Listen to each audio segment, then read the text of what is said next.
Welcome to Checking In with Amy. My name is Amy Goldberg, and I work for the East Boston Neighborhood Health Center's Elder Service Plan.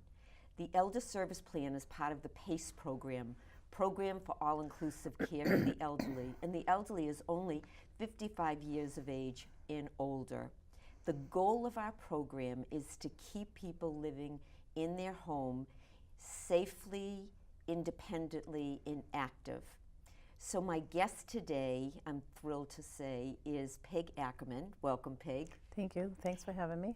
And Peg's position with the Elder Service Plan is that you're the Director of In-Home Services for the Elder Service Plan. That's correct. And how long have you worked with us? 18 years now. 18 years. So I always ask that because it's amazing that we've all hung around so long. Yep. It's all good. So I'm going to start right in because we've got a lot of information to cover.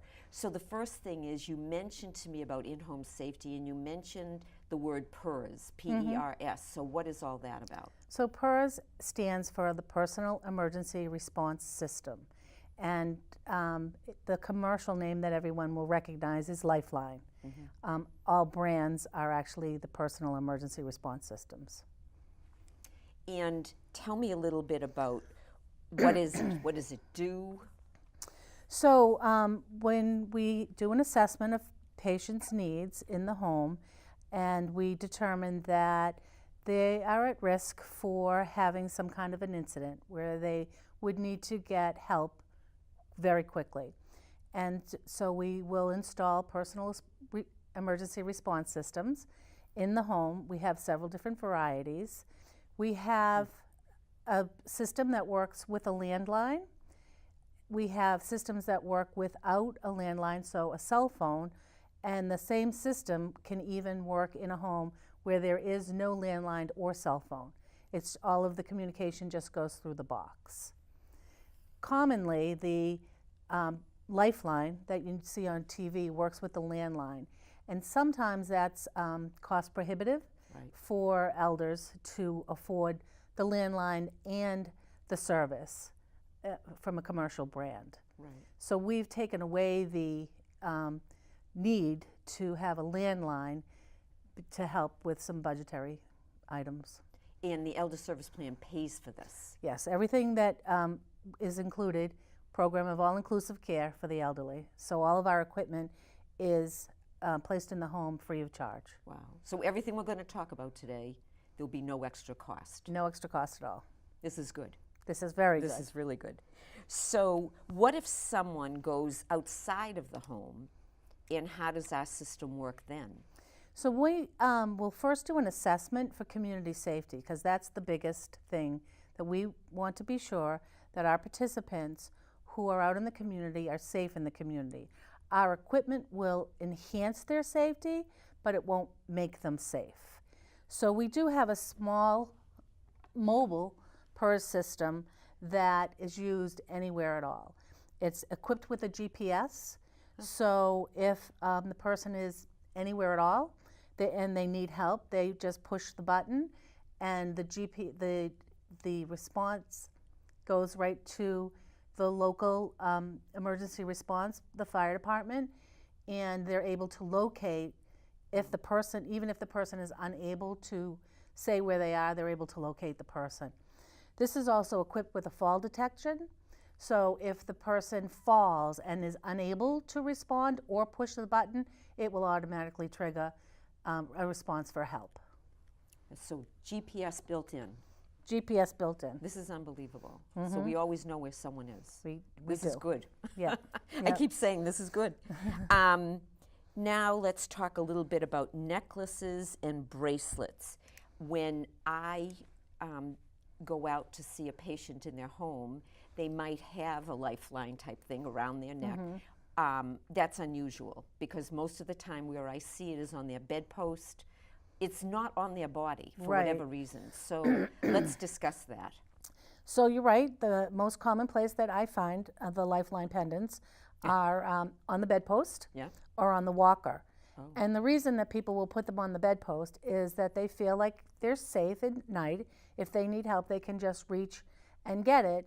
and they're afraid to wear it overnight because they're afraid if they turn over, it may inadvertently activate the system, and then the ambulance will come and they don't need to.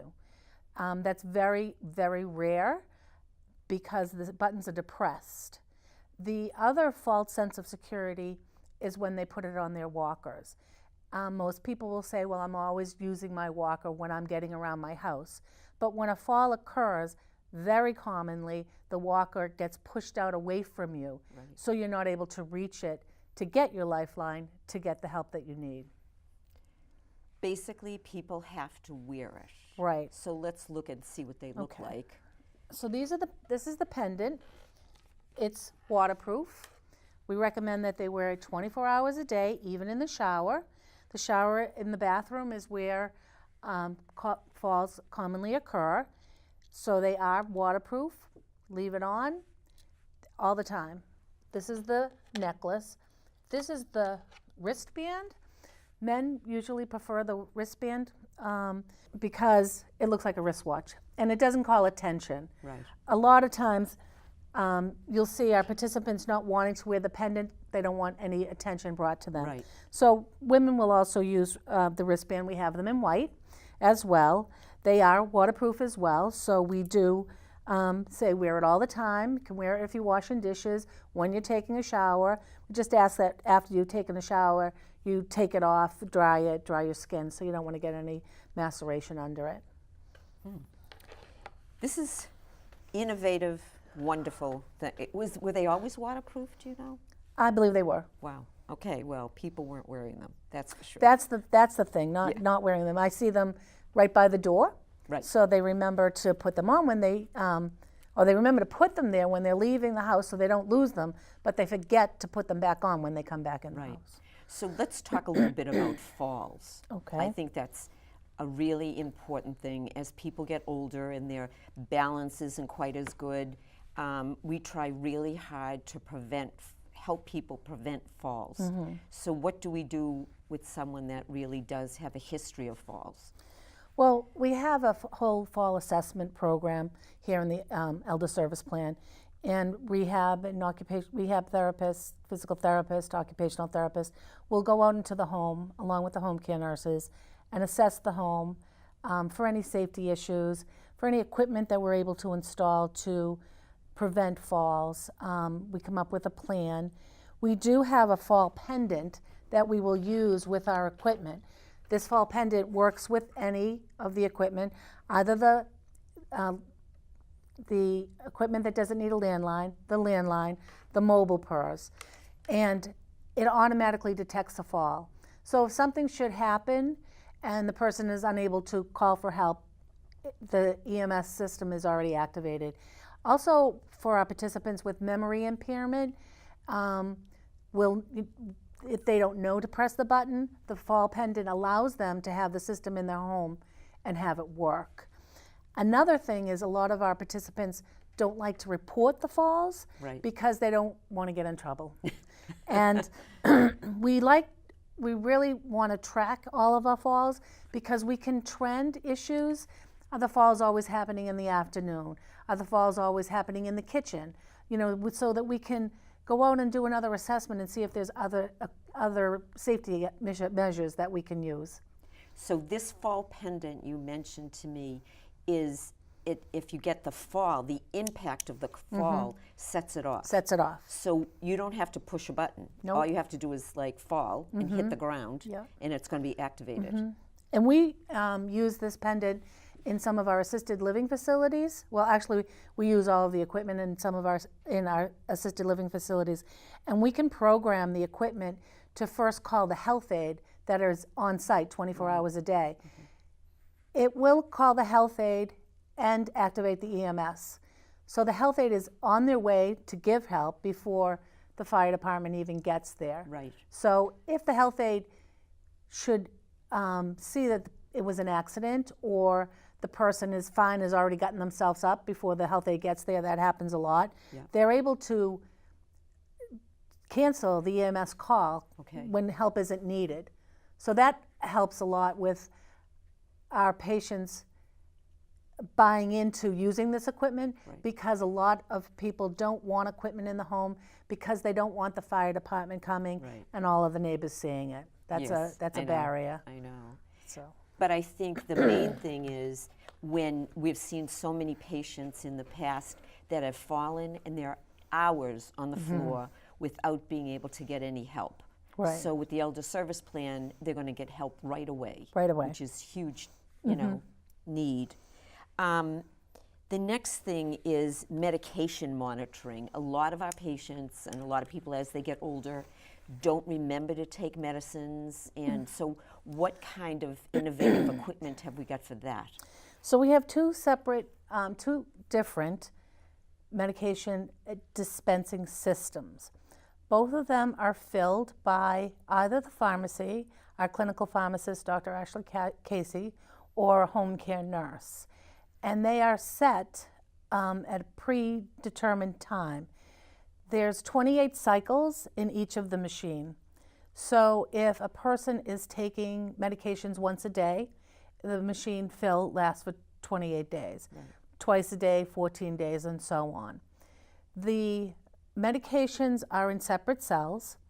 When it's when the time comes at 8 a.m., the machine will alarm, an audible alarm. It's time to take your medicine. The slot opens, and the medication is there and available for the person to take it. Right. One of the advantages of this is often we'll see participants who will take their morning medications and then take a nap and wake up and think it's the next day. Right. So then they take their morning medicine again, but it's tomorrow's medicines. So when we have a situation like that, again, after assessing if this is the best piece of equipment to use for that particular participant, we'll put that in place. So we've got two different? We have two different ones. One is, like I said, it's an audible, it's time to take your medicine. Right. And in that system, if the person is distracted, the phone rings, the doorbell rings, they start to go to take their medicine and then they get distracted, right. They might forget.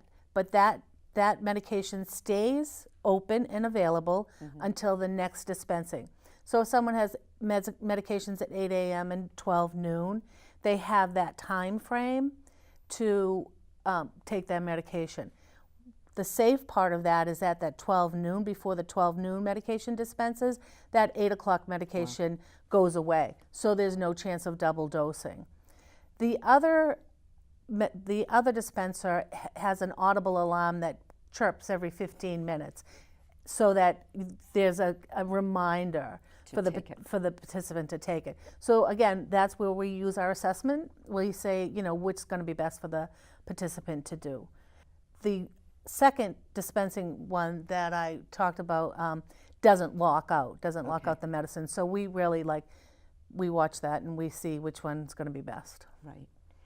And I think that's fabulous because then you can do a medicine reconciliation and the nurses, the doctors, everyone will know what medications someone didn't take and what they've been taking properly. Right. So at the end of the 28-day cycle or the 7-day cycle, whatever it is, we retrieve the box. Yeah. And then we look and we see were there any medications left over. Then we're able, again, to track and trend. Does someone always forget their noon meds? So if someone's on 3 times a day meds, but they always forget that middle dose, we look to see, can we make it twice a day? Right. So that it's easier for them to be compliant. We talked a little bit about memory issues. So let's go over that right now. If someone has some memory impairment, what kind of safety issues do we have, safety topics and things that we can use for them? Okay, so we have an in-home monitoring system, which is some of this equipment that you see here. And we're able to set up alarms like on a refrigerator, or we would identify a medication cabinet. We could identify a food cabinet. So we would, once we do an assessment, we place the equipment in the home. and we watch a person's normal pattern. Then, once we begin monitoring, we have nurse informaticians who will do the monitoring. And for instance, if they notice that the refrigerator isn't opened for long periods of time or at all in a day, we then assume the person's not having any fluids. The same thing with the medication cabinet or the food cabinet. You once said something to me that was very, very new about a geofence. If someone went outside the area and wandered off, So- what is a geofence? So we have these new monitoring systems. This system we use for people with memory impairment. Our mobile PERS unit we wouldn't use with someone who had significant cognitive impairment.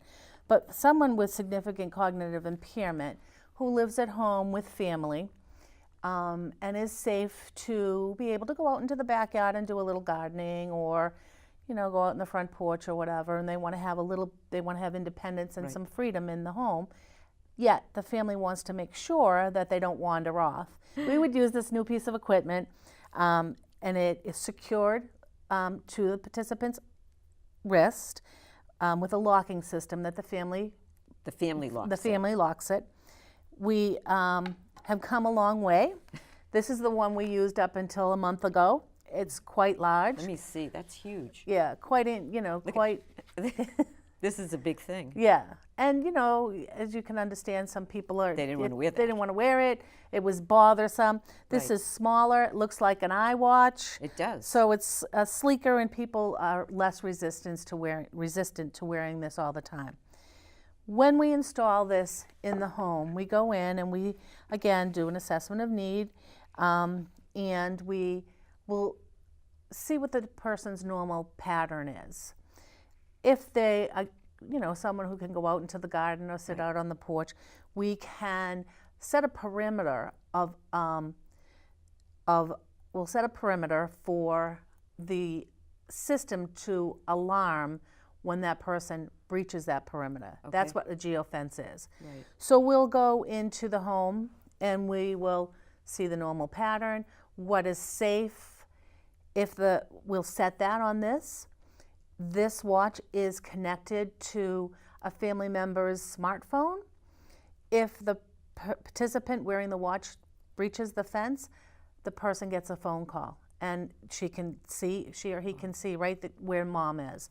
We also will go to the PACE center, and we'll set a perimeter for the PACE center. Our PACE centers have outside spaces that the participants can go to, so they're able to go back and forth safely between spots. We've gone to a church, and we have a participant who goes to church a few times a week with their family, and it's a pretty big hall and church, and so we set the parameter there. So the family member, the participant feels like they're participating and wandering around and chatting with friends, and nobody has to be watching them. And the family member also has a sense of security that they're not going to get out the door without them, not knowing about it. And I feel that the participant would feel dignified because it's not a big deal. They've got this watch on. Yeah, and that looks like especially an Apple this Watch, one. This one, they're really liking this one. That's right. So, and it comes in pink and blue, Okay. as well as black. That's good to know. And then finally, we've got a call center. So when there are alerts of any sort, that goes to our call center. So we have several different call centers that we work with, depending on where our participants live. In the regular system, your Lifeline system that is commercial, you live on Main Street in Winthrop, you push your Lifeline, it goes to the Winthrop EMS system, and help comes. In our system, we like to know when our participants need help, so we have smaller call centers. In our, as I mentioned before, in our assisted living facilities and our supportive housing, the call goes to the call center, but also to the health aide. So the health aide is right there, ready to help. Exactly. Within minutes. In the community, our systems will go to our smaller call centers. The thing with that The first call goes to our call center, who dispatches 911 help. Okay. The second call goes to our nurse on call. We have a nurse on call 24 hours a day, and so she knows that something has happened. There's been an incident, someone's needed help.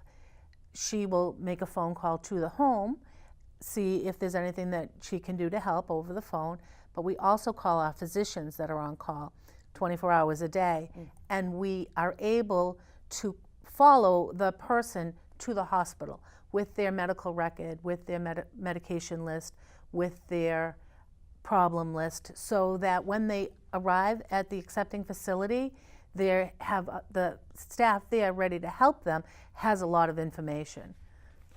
So. Well, this is all extremely helpful. I mean, to put it mildly, I'm very excited with all of this. And this is just 2016, so heaven only knows what will happen in the years to come. But thank you so much for being my guest today, Oh, you're Peggy. very welcome. This was great, and I really have a feeling that people are going to want to know more about this. So again, it's all covered by the Elder Service Plan. It is. So when someone joins the program, assessments will be made. There's no co-payment for any of that. Nope. It's all inclusive. So I wanted to thank you again and thank our listening audience. And if you are interested at all to hear about any more of our innovative techniques that we have, you can call us at 617-568-6377. I have a Checking In with Amy bag. I can send you information in that as well. So until we meet again, thank you and stay well.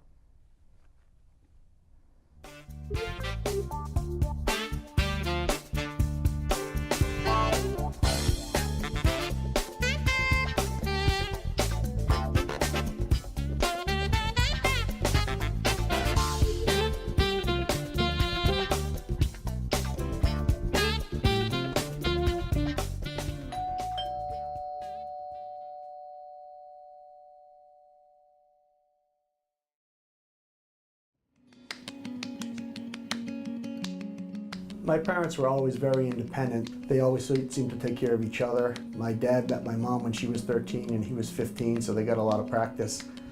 It was really difficult when they were faced with health challenges and started to need some help. It was also really hard on me and my brothers. It seemed like every day we were getting calls. They needed to go to this appointment or that appointment, and it became pretty apparent that they really couldn't live on their own without some help, and more importantly, stay healthy. We're lucky to find the Elder Service Plan. Almost immediately after enrolling, we saw some real change for the positive. All their medical appointments were in the same location, including the prescriptions. If they did need to go to see a specialist, then transportation would take them, and that was a big relief for us. My mom attended the PACE Day Center each day where she could really socialize, and she loved that. When they needed services in the home, that was a big help too. And my dad, he'd still call me every day, but not because he had to, because he wanted to. He'd say, "Stevie, you won't believe it, they fixed my teeth. They got me some new shoes today." Just brought some amazing stability to the family. I'll see you a little later today, okay? Okay. My name's Lucas Akerley. I'm the activities coordinator for the Elder Service Plan in Winthrop. Today we're doing active parachute games. We have a ball toss with some music. It's fun. Keeping active at ESP is part of our plan to keep you happy, healthy, and independent.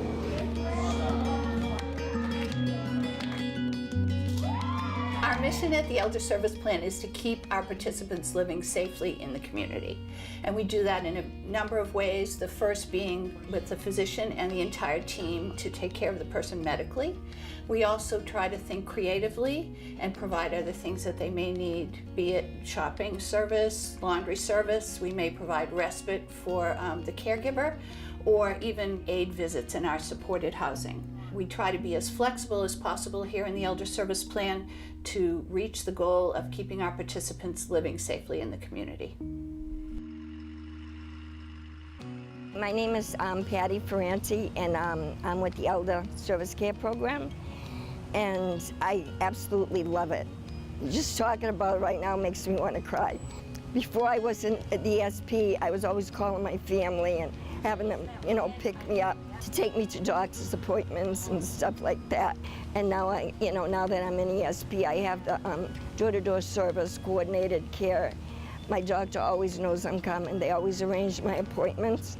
Everything is just so perfect. The program is fantastic, it really is. Any pain when you do that? As a physical therapist in the Elder Service Plan, a big part of my job is to help people keep up with their strength and balance. A lot of times I see people after they get injured or some type of surgery, but another part of my job is to make sure people stay active with a regular exercise program so they don't lose the strength and balance they gain back. What we do is we talk to the person to find out what they want. Do they want to increase their endurance, their strength? Do they want to be able to do things easier throughout the course of their day? We will work with them and develop a plan, and we move forward with it. We try really hard to keep up with the mission of the program, which is to keep people in the community of their choosing for as long as possible and as safe as possible. Even sometimes just a cane or a walker can make all the difference in making sure people stay safe. Very central to our plan and what we do here is the patient, the person. And the way we deliver that care is by having a care plan which centers around the person's goals, their choices. As the medical director for the Elder Service Plan for the last 25 years, I've had the pleasure of watching our program grow enormously. While we started out largely in East Boston, we now serve participants in Chelsea, Revere, Everett, East Boston, and Winthrop. I think one of the real great reasons for our success is our ability to comprehensively coordinate our participants' needs. It's not just seeing the doctor or the nurse. Pharmacists, activities directors, nurses, nurse practitioners, van drivers, dietitians, all of us work together under one roof to keep our members healthy, active, and independent.